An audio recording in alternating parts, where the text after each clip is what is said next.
All right, so the next film on our list is Salem's Lot 2024. The original was a TV miniseries. David Soul, James Mason. Directed by Toby Hooper. Toby Hooper, of course, yeah, the great Toby Hooper. Had Bonnie Bedelia in there as well. Do you remember her? She was John McClane's wife in the Die Hard films. But she's very young in this. So it's a classic. It's got a cult following. The original is very much that sort of 70s vampire film. So it's early Stephen King days before they started making Christine and all the Shining and all the great other stuff that came afterwards, It and everything like that. So it kind of was good for him as much as it was good for vampires on screen and stuff. I remember watching it, as I told you once, when I was a teenager myself in the 90s, going around to a buddy's house on a Friday, and it's like, let's watch Salem's Lot. And it was like, oh, great. You know, it was just that kind of age where you're like, Friday night, everything's dark, you're watching this sort of like spooky film. So I've really returned to that since then. You know, it's one of those that, you know, I've seen it years ago and you remember it. There was a sequel, I think, in 1987 as well, which was A Return to Salem's Lot, which was a film sort of sequel, but it was definitely a sequel to that original miniseries. And there was a 2004 miniseries with Rob Lowe and Donald Sutherland as well. So what we've got here is a remake of the original Stephen King story. I wouldn't call it a remake of the film, although, again, there are some similarities. Let's say, for example, the main vampire in it has got a similar look. Yeah. So I've got to admit as well, I haven't read Salem's Lot, the Stephen King one, so I don't know whether it describes him exactly like that. And they're copying the book, interestingly, the head vampire is very human looking. So they have kind of copied the original. In the original film miniseries, they made him more blue, baldy Nosferatu, guy. Yeah, it is Nosferatu. And they've copied that in this one. So it's kind of like this is a mix of copying the book and copying the film. Which we've seen happen many times, even though some of the directors say, I went back to the book. I remember Nightmare Alley, we talked about that quite a few podcasts ago where they'd said, no, we just went back to the source material and there was stuff that was in it that wasn't in the original book that was in the original film. So it's like, liars. So we got a bit of a mix here with this remake. So it's basically about the small town of Jerusalem's Lot. A guy returns to the town, Ben Mears, who's a horror writer. So, of course, like with Stephen King, you know, like with Misery, the main protagonist is a writer. He was good at doing that sort of thing. In this one, Ben Mears is played by Lewis Pullman, who is the son of Bill Pullman, interestingly enough. I didn't know that until we were looking at it afterwards. You got Mackenzie Lee as Susan this time.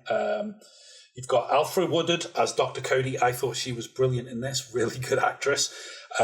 Jordan Preston Carter as Mark. Now, he is the hero of the piece, the young lad who sort of saves the day. He's amazing, I thought, in this. You didn't like it?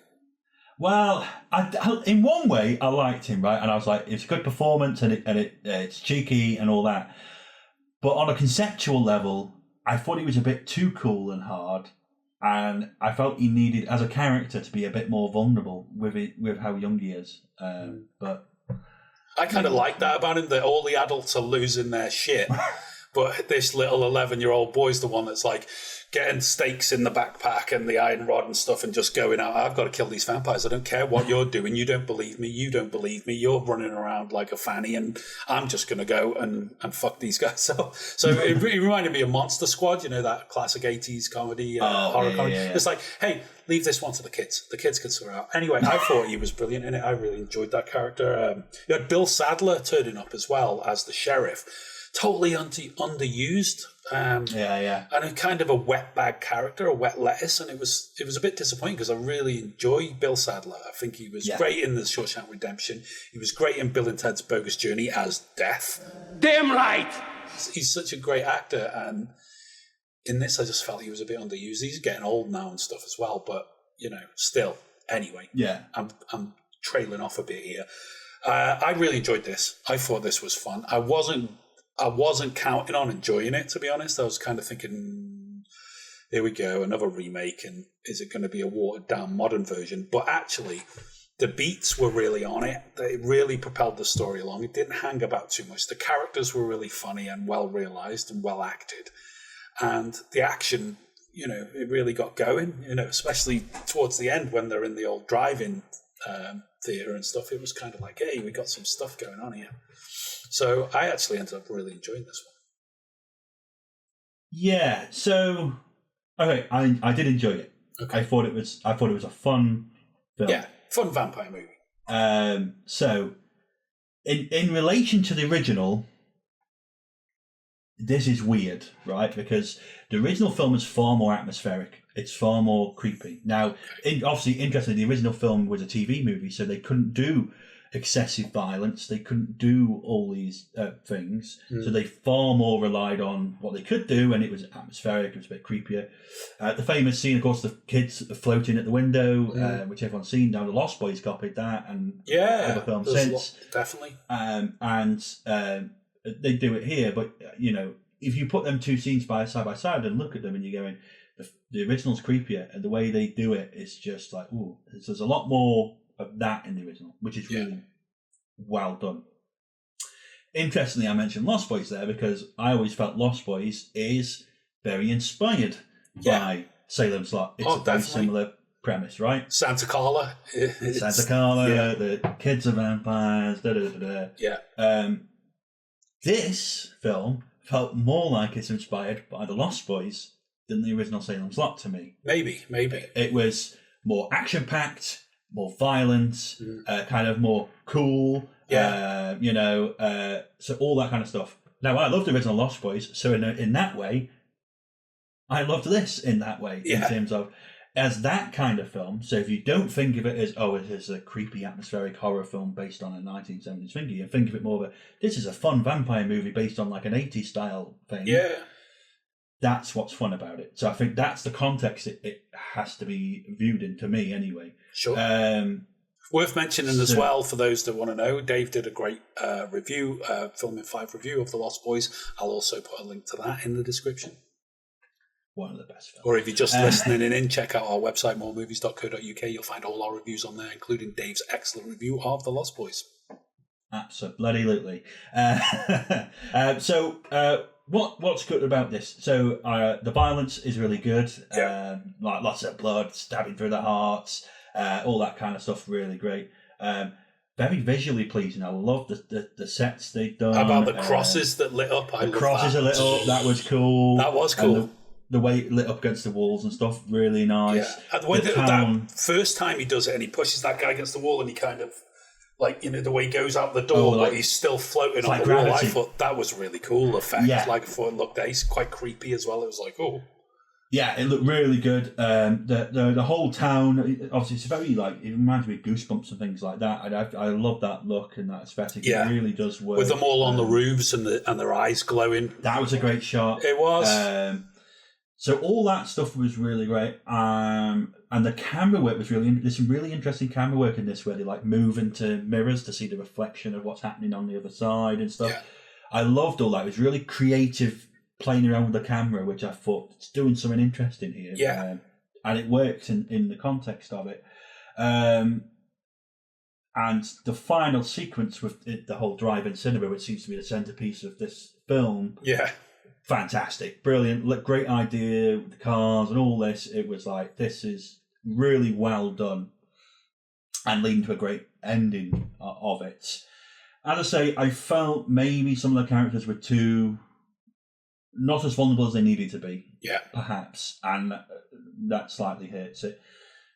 It didn't have the atmosphere, as I say, of the original, so I didn't find any of it creepy. No. It wasn't this is scary or creepy or horror.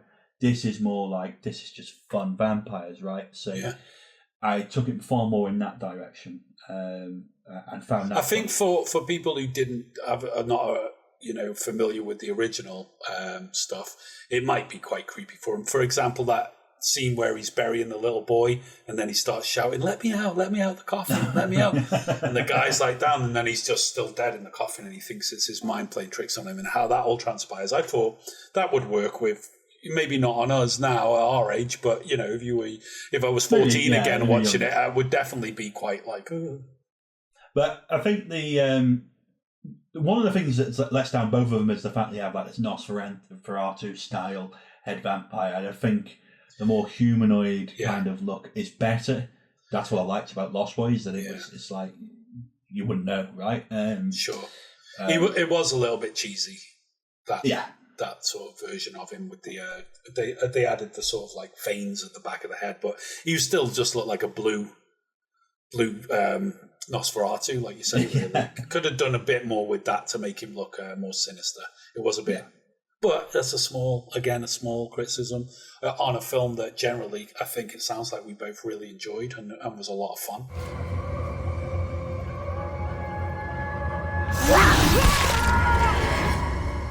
So there we go. That's I'd give this one a thumbs up for sure. And I would recommend all four of these films, and of course their originals. And let us know if you've seen any of these films, if you've seen all of them, whatever. You enjoy the originals. Leave us a comment. Let us know your thoughts. It's always great to expand the conversation and hear what you think about it. Let us know. Thanks very much for watching this video. We really appreciate it. The best way to support this channel is by dropping us a like and subscribing. Other ways to support us include Buy Me a Coffee and Patreon. This video was sponsored by funkyt-shirts.co.uk. Check out their website for a full range of awesome t-shirt designs. You can find all the links in the description.